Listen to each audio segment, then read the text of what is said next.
S'il y a bien un jeu de course qui a réussi à éliminer la concurrence, à devenir maître de sa catégorie et à rester populaire malgré le temps qui est passé, c'est bel et bien Gran Turismo 7. Sorti sur PlayStation 4 et sur PlayStation 5 en 2022, le jeu est toujours aussi populaire et toujours apprécié par sa communauté. Dans cette vidéo, je vous propose d'essayer d'expliquer le succès de Gran Turismo 7 en mettant en avant les points qui le différencient de la concurrence et les points qui font que, même si peut-être on n'y joue plus tous les jours, à chaque fois qu'on y joue, on passe vraiment un bon moment. J'espère que la vidéo vous plaira. Si c'est le cas, bien sûr, vous pouvez le montrer en laissant un petit like et en vous abonnant pour les prochains contenus. Je fais régulièrement des contenus vidéo et live sur Gran Turismo 7 pour suivre son actualité et ses mises à jour, donc ça peut clairement vous intéresser. Première chose d'appréciable sur Gran Turismo 7 par rapport à sa concurrence, c'est la car list. Même si Gran Turismo 7 n'a pas la car list la plus fournie de tous les jeux vidéo modernes, c'est même pas le Gran Turismo qui a le plus de voitures, Gran Turismo 6 en avait par exemple presque 3 fois plus, Gran Turismo 7 arrive à proposer une car list très intéressante peu importe le type de joueur que vous êtes. Il y en a pour tous les goûts, de toutes les provenances, de toutes les périodes, et surtout, même si bien sûr Gran Turismo 7 propose des modèles assez consensuels, des modèles classiques que l'on retrouve sur tout un tas de jeux, Gran Turismo 7 propose également des véhicules beaucoup moins communs, que ce soit par exemple les voitures du C-Macho, des modèles uniques pré-customisés, mais aussi des concept cars comme la Plymouth XNR Ghia Roadster pour n'en citer qu'un, ainsi que des voitures beaucoup plus communes qui sont absentes de la plupart des autres jeux vidéo, ces fameuses voitures que l'on croise un petit peu au quotidien, comme la Mazda 6 ou la Toyota Aqua, des voitures sans grande prétention sportive que les joueurs apprécient pouvoir emmener sur circuit et pouvoir préparer comme personne n'a jamais pensé à le faire en vrai. Mais il y a aussi pas mal de véhicules uniques en leur genre, comme par exemple l'ambulance Toyota ou le Toyota Alphard qui est un minivan de luxe, ou encore des voitures type safety car. Gran Turismo 7 a réussi à trouver le bon compromis entre véhicules consensuels qui font plaisir à tout le monde et véhicules un peu plus de niche qui peut-être ne seront utilisés que par une petite partie de la communauté, mais qu'aucun autre jeu ne propose actuellement. Gran Turismo 7 est aussi un assez beau jeu, mais ce qui est surtout particulièrement réussi au niveau de l'aspect visuel de Gran Turismo 7, ce sont les détails ajoutés sur chaque véhicule. Le niveau de détail de Gran Turismo 7 est assez exceptionnel. Je pense très honnêtement qu'en le comparant aux autres gros jeux de type AAA, Gran Turismo 7 est celui qui a les véhicules les plus proches de la réalité en termes de modélisation 3D. Chaque détail est fidèlement reproduit, que ce soit intérieur ou extérieur, et ça va parfois très très loin, comme avoir la bonne quantité et la bonne forme de LED dans les éclairages les plus modernes, avoir les bons interfaces et les bons affichages de compteurs sur les voitures les plus modernes. Chaque bouton, chaque matériau qui constitue l'intérieur des voitures est fidèlement reproduit, ce qui est déjà extrêmement appréciable lorsqu'on joue à Gran Turismo 7 de manière normale, mais ce qui est encore plus appréciable lorsqu'on joue à Gran Turismo 7 en VR. Et oui, la VR, messieurs, dames,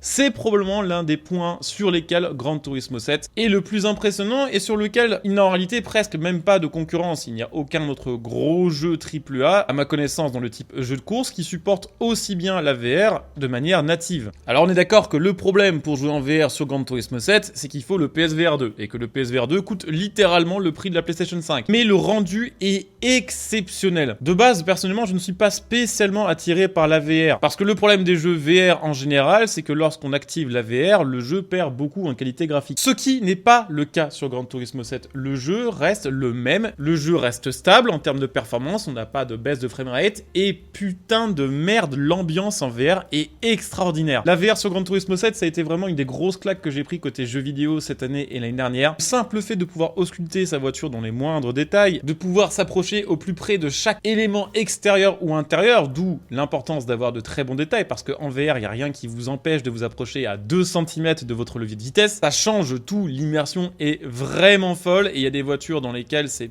particulièrement incroyable, notamment toutes les voitures qui ont le toit ouvrant, ou simplement des intérieurs particulièrement impressionnants, comme celui d'une Pagani par exemple. C'est une expérience particulière, malheureusement assez dure à retranscrire en vidéo, mais je sais que ceux qui auront testé la VR ici pourront apporter leur témoignage en commentaire pour abonder dans mon sens. La VR sur GT7 est excellente. Autre point sur lequel Gran Turismo 7 foudroie quand même pas mal la concurrence, ce sont les customisations. Gran Turismo 7 propose des pièces esthétiques sur la grande majorité de ses voitures. Alors on parle pas de mettre des paupières de phare, ni de mettre des néons, mais il faut savoir qu'il y a beaucoup de pièces de carrosserie disponibles sur le jeu, presque pour chaque voiture. Vous aurez le choix entre plusieurs pare-chocs avant, plusieurs bas de caisse, pare-choc arrière, aileron et même sur certains modèles, définition de capot et des calandres, des pièces qui ont été réalisées sur mesure et qui sont basées soit sur des vrais kits, soit qui font référence à des versions spécifiques de voitures. En plus de ça, près de la moitié des voitures de Gran Turismo 7 peuvent être équipées de kits larges qui sont compatibles avec la plupart des pièces de carrosserie citées précédemment. Et très honnêtement, je ne connais aucun autre jeu qui a autant de véhicules, qui propose autant de customisation, à part peut-être The Crew Motorfest, il est vrai. Mais The Crew Motorfest n'est pas une concurrence à Gran Turismo 7. The Crew Motorfest, vous le savez, c'est un jeu de course open world et Gran Turismo 7, c'est un jeu de course sur circuit. En plus de ça, la customisation a un impact sur la physique puisqu'elle modifie l'aéro du véhicule et vous donne accès à certains réglages d'aéro que vous ne pouvez pas avoir avant customisation. Bien sûr, à ça, il faut rajouter les jantes et les vinyles ainsi que les peintures constructeurs, en sachant que vous pouvez acheter des peintures d'une voiture pour les mettre sur une autre voiture. Par exemple, si vous aimez beaucoup le rouge de chez Toyota, vous pouvez l'acheter, l'ajouter à votre palette et le mettre sur n'importe quelle de vos voitures, même un modèle d'une autre marque. Pour moi, il y a un autre point qui fait que Gran Turismo 7 est vraiment différent de sa concurrence et qui fait qu'on passe vraiment beaucoup plus de temps à y jouer, c'est le challenge. Le jeu est dur, en tout cas beaucoup plus dur que la plupart des autres jeux proposant des expériences solo. Et ça, en vrai, que ce soit du côté des jeux de course sur circuit, mais que ce soit aussi du côté des jeux de course open world. Je pense que Gran Turismo 7, à l'heure actuelle, est le jeu qui propose le plus de challenge. Il y a des épreuves qui sont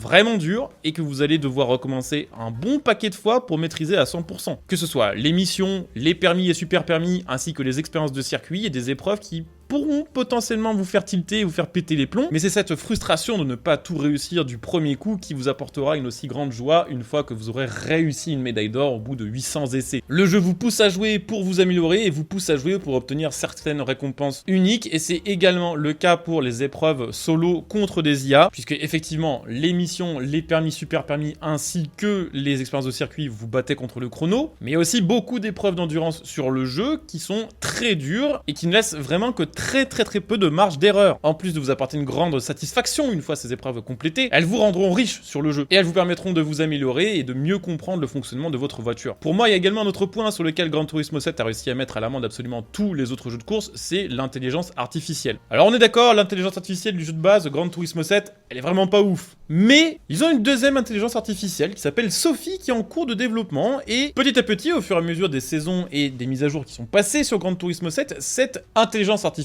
appelée Sophie a été ajoutée petit à petit et rendue compatible avec de plus en plus de circuits et de plus en plus de modes de jeu. Il y a une grosse différence entre Sophie et les autres intelligences artificielles classiques, c'est que celle-ci n'a pas de réaction scriptée. Elle a été entraînée pendant des milliers d'heures, à coups de bonus et de malus informatiques, pour la récompenser ou la pénaliser en cas de bon ou de mauvais comportement. Grâce à cet apprentissage profond, l'intelligence artificielle Sophie de Gran Turismo 7 ne se contente pas de suivre une trajectoire préétablie lors du développement du jeu, mais est capable de réagir en temps réel aux mouvements des autres pilotes, qu'ils soient IA ou joueurs, et lui permettent déjà d'être sacrément plus rapide, mais lui permettent aussi et surtout d'avoir des réactions plus humaines, et de simuler des émotions. Si vous poussez une IA Sophie à bout, elle peut s'énerver, elle peut donc décider d'essayer de vous bloquer ou de vous pousser dans vos limites, mais elle peut aussi être stressée et perdre légèrement le contrôle de sa voiture. Et des fois, elle tente des moves un peu particuliers, elle va freiner exprès plus tard que la normale, quitte à perdre un petit peu d'adhérence, mais à gagner quelques centièmes de secondes sur vous pour vous dépasser, et c'est vrai que c'est exactement ce genre de comportement qui font que lorsque vous jouez contre Sophie,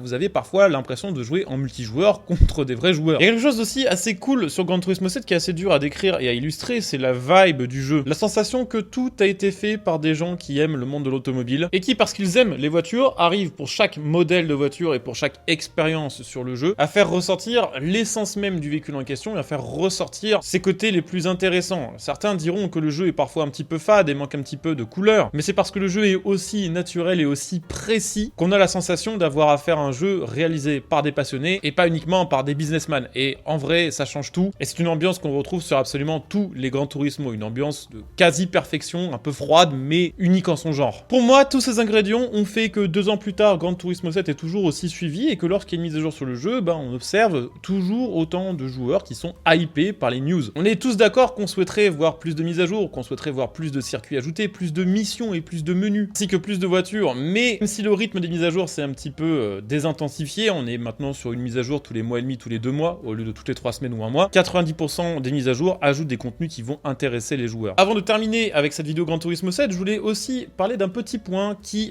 peut-être n'est pas un point très important important pour toute la communauté, mais qui me régale toujours quand même, c'est un petit détail. Le système d'amélioration et de swap de moteur Gran Turismo 7, je trouve que c'est assez intéressant de pouvoir modifier autant de pièces sur sa voiture, d'avoir autant de stades d'amélioration différents, d'avoir autant de possibilités, et surtout quelque chose qui personnellement me satisfait toujours, c'est le fait que lorsque je vais swapper un moteur, il y a le code du moteur, c'est-à-dire que 2JZ, ce sera marqué 2JZ, ce sera pas marqué 3 litres Racing Turbo comme c'est le cas sur d'autres jeux. C'est un petit détail, mais avec le petit code moteur qui correspond précisément au vrai code moteur des moteurs qu'on peut swapper, ça rajoute une petite couche passion qui est assez intéressante et assez agréable. Donc voilà, Gran Turismo 7 a plein de points positifs, mais je pense que c'est clairement ces points-là qui ont permis que 2 ans plus tard, on est toujours régulièrement dessus. Ça risque de durer, il y a des rumeurs comme quoi le prochain Gran Turismo, le 8, ne serait peut-être que pour 2026 ou 2027, donc sachant que GT7 a 2 ou 3 ans devant lui, je pense qu'ils ont bien fait de réussir à faire quand même relativement rapidement une base aussi forte et aussi stable. Quoi qu'il en soit, n'hésitez pas à utiliser la section commentaires pour me dire un petit peu ce que vous pensez de ce Gran Turismo 7 et des choses que vous appréciez ou n'appréciez pas sur le jeu. Évidemment, sachez que du GT7, j'en fais quand même relativement régulièrement en live, alors évidemment ça dépend un petit peu des mises à jour et ça dépend un petit peu quand même des nouveaux contenus et des actualités sur le jeu,